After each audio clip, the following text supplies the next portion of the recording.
అందరికీ నమస్కారం. Welcome to my channel scheme shown Telugu. ఈరోజు మనం ఈ వీడియోలో తల్లికి వందనంకి సంబంధించి ఒక కొత్త అప్డేట్ గురించి అయితే డిస్కస్ చేద్దాం. ముందుగా మన ఛానల్ని ఎవరైనా కొత్తగా చూస్తున్నట్లయితే దయచేసి సబ్స్క్రైబ్ చేసుకోండి. అలాగే ఇప్పుడు టాపిక్లోకి వెళ్తే, మనందరికీ తెలుసు ఆంధ్రప్రదేశ్ రాష్ట్ర ప్రభుత్వం తల్లికి వందనం ప్రోగ్రాం ద్వారా ఎంతమంది పిల్లలు ఉంటే అంతమంది పిల్లలకి తల్లుల ఖాతాల్లో 13,000 రూపాయలు అనేది జమ చేయడం జరుగుతుంది అని చెప్పడం జరిగింది. అలాగే చాలామందికి జమ చేయడం కూడా జరిగింది. కానీ కొంతమంది పిల్లలకి ఆర్టీఈ రైట్ టు ఎడ్యుకేషన్ ద్వారా చాలామంది పిల్లలు ప్రైవేట్ స్కూల్స్లో అడ్మిషన్ పొందడం జరిగింది. వారందరికీ కూడా గవర్నమెంట్ పేమెంట్ పెండింగ్లో పెట్టింది. డిపార్ట్మెంట్ హోల్డ్ బై ఆర్టీఈ అని రావడం జరిగింది. వారందరి మీద ఇంకా డెసిషన్ కూడా తీసుకోలేదు. మనము ఇంతకుముందు వీడియోలో కూడా మనం చెప్పడం జరిగింది, సిఆర్పిల ద్వారా సర్వే చేయించడం జరిగింది అని. అంటే ఎవరు ఆర్టీఈ సీటు వచ్చినప్పటికీ వాళ్ళు జాయిన్ అయ్యారా లేదా అని, ఎస్ఆర్ నో అని ఒక చిన్న సర్వే అనేది ఒకటి జరిగింది అని మన ఛానల్లో డిస్కస్ చేయడం జరిగింది.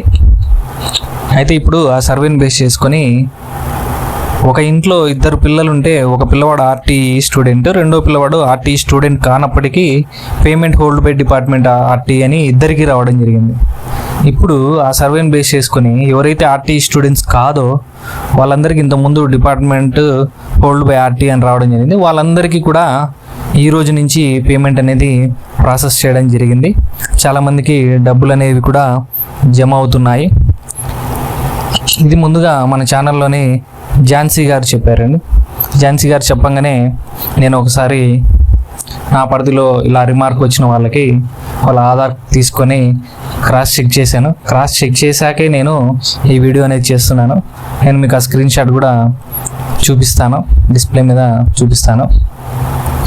ఇలాగా ఎవరికైతే ఈ ప్రాబ్లం అనేది వచ్చిందో, ఆర్టీఈ స్టూడెంట్ కానప్పటికీ ఆర్టీఈ స్టూడెంట్ అని పడి payment hold by RTE department RTE అని వచ్చిందో వాళ్ళందరూ కూడా ఒకసారి మీ స్టేటస్ అనేది చెక్ చేసుకోండి. చాలామందికి డబ్బులు అయితే పడుతున్నాయి, కొంతమందికి పేమెంట్ ప్రాసెస్ అనేది జరిగింది. సో ప్రాసెస్ అయితే మొదలైంది. మనం ఫస్ట్ నుంచి వీడియోలో చెప్తున్నాము, గవర్నమెంట్ ప్రతిదీ గవర్నమెంట్ దృష్టిలో ఉంటుంది. గవర్నమెంట్ స్టెప్ బై స్టెప్ ప్రాసెస్లో చేస్తుంది. కాకపోతే మనం కొంచెం పేషెన్స్గా వెయిట్ చేయాలంతే. మనం కంగారు పడితే ఏది అవ్వదు, గవర్నమెంట్ డెసిషన్ తీసుకున్నప్పుడు అవుతుంది. సో గవర్నమెంట్ ఆ సర్వే అనేది చేయించి ఇలా ఇప్పుడు ఎవరికైతే ఆర్టీఈ స్టూడెంట్స్ కానప్పటికీ ఆర్టీఈ స్టూడెంట్స్ అని వచ్చిందో వాళ్ళందరికీ పేమెంట్ అనేది ప్రాసెస్ చేసింది. అలాగే మనం ఇంకోటి కూడా చెప్తున్నాం, ఫస్ట్ నుంచి డైలీ డబ్బులు వేయదు గవర్నమెంట్. ఒక డేట్ అనుకుని ఆ డేట్ నుంచి మాత్రమే డబ్బులు వేస్తుంది. సో అలాగే ఇప్పుడు ఈరోజు అనుకుని ఈరోజు పేమెంట్ స్టార్ట్ చేశారు. సో ఈరోజు అందరికీ వేస్తారు. బ్యాంక్ని బట్టి మనకు డబ్బులు అనేవి జమ అవడం జరుగుతుంది. ఒక బ్యాంకులో ఎక్కువ ట్రాన్సాక్షన్స్ ఉన్నప్పుడు ఒక 2-3 డేస్ లేట్ అవ్వచ్చు. కొంతమందికి తక్కువ ట్రాన్సాక్షన్ ఉన్న బ్యాంక్లో వెంబడే డబ్బులు పడడం జరుగుతుంది. కాబట్టి అందరూ ఈ 2 రోజులు సెలవు కాబట్టి మళ్ళీ సోమవారం సచివాలయం ఉంటుంది. ఒకసారి సోమవారం సచివాలయంకి వెళ్ళి చైల్డ్ ఆధార్తో చెక్ చేయించండి, మదర్ ఆధార్తో వద్దు. చైల్డ్ ఆధార్తో చెక్ చేసినప్పుడు మనకి ఎగ్జాక్ట్ డేటా అనేది వస్తుంది. సో చైల్డ్ ఆధార్తో చెక్ చేసుకొని మీ అకౌంట్లో డబ్బులు పడ్డాయా లేదా చెక్ చేసుకోండి ఒకసారి. అదే కొంతమందికి పేమెంట్ ప్రాసెస్డ్ అని కూడా వస్తుంది. సో వాళ్ళకు కంగారు పడద్దు, వాళ్ళకు కూడా డబ్బులు అనేవి ఖచ్చితంగా జమ అవుతాయి. ఎందుకంటే గవర్నమెంట్ దీని మీద ప్రాసెస్ చేసింది కాబట్టి వాళ్ళందరికీ ఖచ్చితంగా జమ అవుతాయి.